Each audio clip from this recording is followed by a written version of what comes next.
அன்பு நண்பர்களே, அனைவருக்கும் அன்னை சமையல் உமாவின் அன்பான வணக்கங்கள். இன்னைக்கு அன்னை சமையல பார்க்க போறது ஒரு லஞ்ச் பாக்ஸ் ரெசிபிங்க. தக்காளி சாதம், அதுக்கு சூப்பரான சைட் டிஷ் சேனக்கிழங்கு ஃப்ரை. நல்ல கிறிஸ்பியா டேஸ்டா இருக்குங்க இந்த சேனக்கிழங்கு ஃப்ரை. இது சில இடத்துல கருணக்கிழங்குன்னு சொல்லுவாங்க. அங்க தக்காளி சாதமும் சேனக்கிழங்கு ஃப்ரையும் எப்படி செய்யறதுன்னு பார்க்கலாம். கடாயில தேவையான அளவு எண்ணெய், 1 டீஸ்பூன் கடுகு, 1/2 டீஸ்பூன் சீரகம், 1/2 டீஸ்பூன் உளுந்து, அடுத்தது கொஞ்சம் கருவேப்பிலை சேர்த்துக்கலாம்.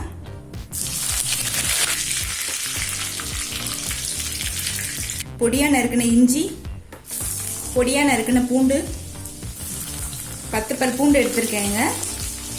இஞ்சி ஒரு சின்ன துண்டு.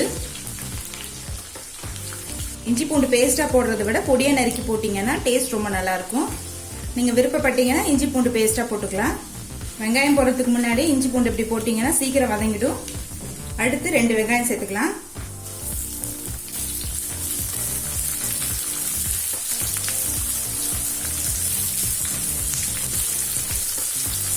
ரெண்டு பச்சை மிளகாய்,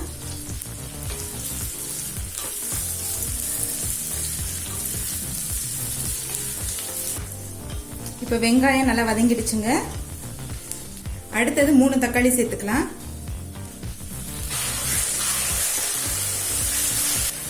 தக்காளி சாதத்துக்கு தக்காளி நிறைய போடணுங்க.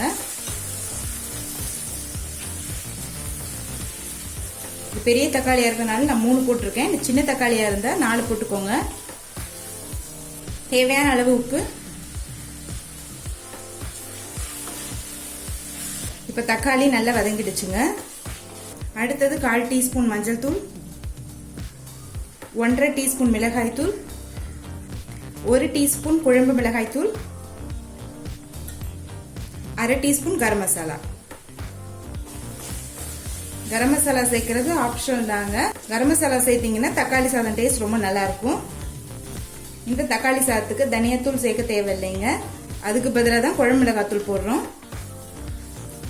எல்லாத்தையும் சேர்த்து 1 நிமிஷம் வரைக்கும் நல்லா வதக்கிக்கலாம்.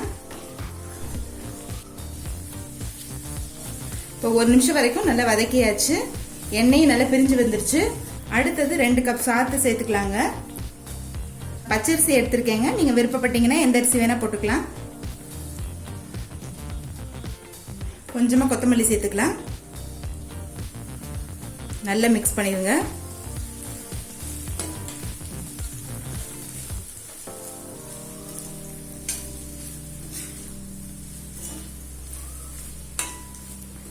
நான் கடாயிலே பண்ணியிருக்கேங்க. நீங்க விருப்பப்பட்டீங்கன்னா குக்கர்ல கூட பண்ணிக்கலாம். கொஞ்சமா நெய் சேர்த்துக்கலாங்க. கடைசியில நெய் சேர்த்தீங்கன்னா தக்காளி சாதம் டேஸ்ட் ரொம்ப நல்லா இருக்குங்க. சாதம் மட்டும் வடிச்சிட்டிங்கன்னா போதும். ரொம்ப ஈஸியா பண்ணிடலாம். இப்போ தக்காளி சாதம் ரெடி ஆயிடுச்சு. அடுத்து சேனக்கிழங்கு ஃப்ரை எப்படி செய்யறதுன்னு பார்க்கலாம். முதல்ல கடாயில 1/4 கிலோ சேனக்கிழங்கு சேர்த்துக்கலாம். சேனக்கிழங்கு இது மாதிரி கட் பண்ணி போட்டுக்கோங்க. வேகிறதுக்கு தேவையான அளவு தண்ணி, மஞ்சத்தூள் கொஞ்சம் சேர்த்துக்கலாம், கொஞ்சம் உப்பு, அடுத்து கொஞ்சம் நல்லெண்ணெய் சேர்த்துக்கலாம். எண்ணெய் சேர்க்கறதுனால கிழங்கு ஒன்னோட ஒன்று ஒட்டாமல் இருக்கும். அதுக்காக தான் சேர்க்குறோம். இப்போ கிழங்கு நல்லா வேகிற வரைக்கும் வெயிட் பண்ணாங்க. இப்போ கிழங்கு பார்த்தீங்கன்னா நல்லா வெந்துருச்சுங்க. இப்போ கிழங்கு மட்டும் எடுத்து தனியாக வச்சிடலாம். இந்த தண்ணியை யூஸ் பண்ண வேணாம், நாக்கரிக்கும். முதல்ல 2 டீஸ்பூன் மிளகாய் தூள் சேர்த்துக்கலாம். 1/4 டீஸ்பூன் மஞ்சள் தூள், 1/2 டீஸ்பூன் கரம் மசாலா, 1 டீஸ்பூன் கடலை மாவு, 1 டீஸ்பூன் அரிசி மாவு, தேவையான அளவு உப்பு. சேனக்கிழங்கு வேகும் போதே பாதி உப்பு போட்டுட்டோம். அதனால இப்ப கொஞ்சமா தான் உப்பு சேர்க்கிறோம். இப்ப கொஞ்சமா தண்ணி சேர்த்துக்கலாங்க.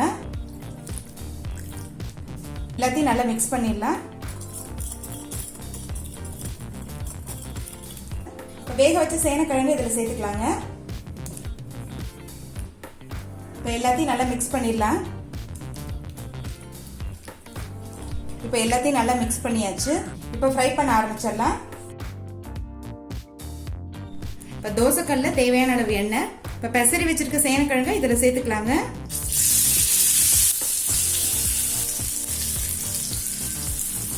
இது கூடவே கொஞ்சமா கருவேப்பிலையும் சேர்த்துக்கலாம்.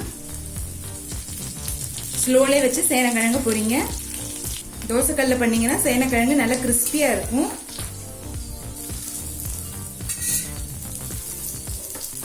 பாத்தீங்கன்னா நல்ல கலர் மாறிடுச்சு. இப்ப இந்த சைடு ஒரு 5 நிமிஷம், அந்த சைடு ஒரு 5 நிமிஷம் போட்டீங்கன்னா சரியா இருக்கும். கிழங்கு பாருங்க நல்லா ரோஸ்ட் ஆயிடுச்சு. சேனக்கிழங்கு ஃப்ரை ரெடி ஆயிடுச்சு. தக்காளி சாதத்து கூட சர்வ் பண்ணிடலாம்.